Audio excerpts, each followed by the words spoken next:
présenter une infection bactérienne appelée la diphtérie.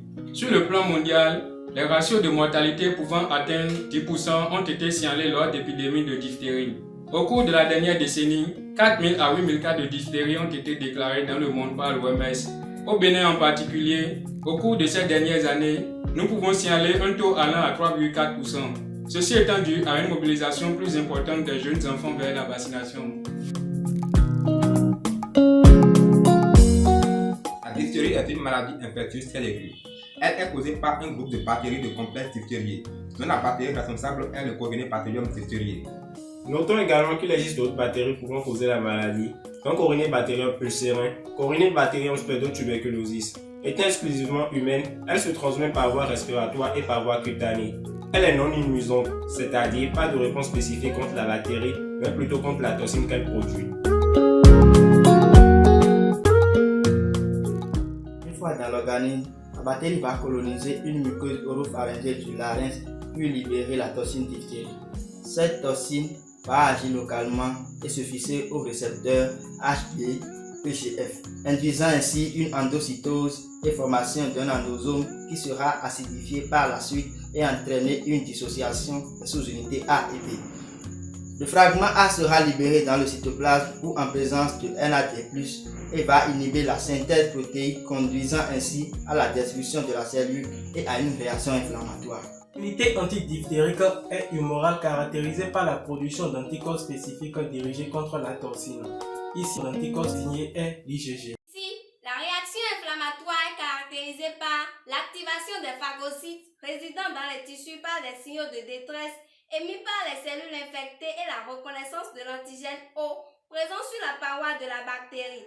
Ces phagocytes vont libérer des interleukines de type 1 pour le recrutement des cellules immunitaires du sang sur le site de l'inflammation en vue de la phagocytose. Cependant, ces bactéries résistent à la phagocytose grâce à l'antigène K présent sur leur paroi.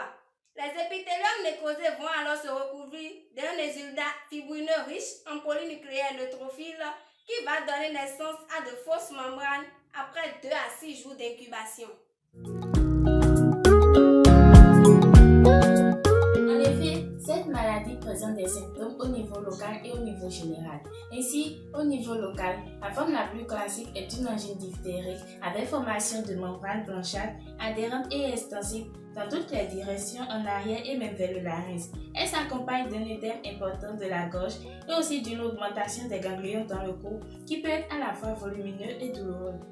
La production de la toxine diphtérique par cette bactérie va en plus d'une infection locale entre une infection générale avec septicémie. Cette toxine va entrer dans le sang et infecter la plupart des organes. Au niveau du cœur, elle va entraîner des troubles du rythme cardiaque, au niveau du rein, l'insuffisance rénale et au niveau du cerveau, la paralysie musculaire.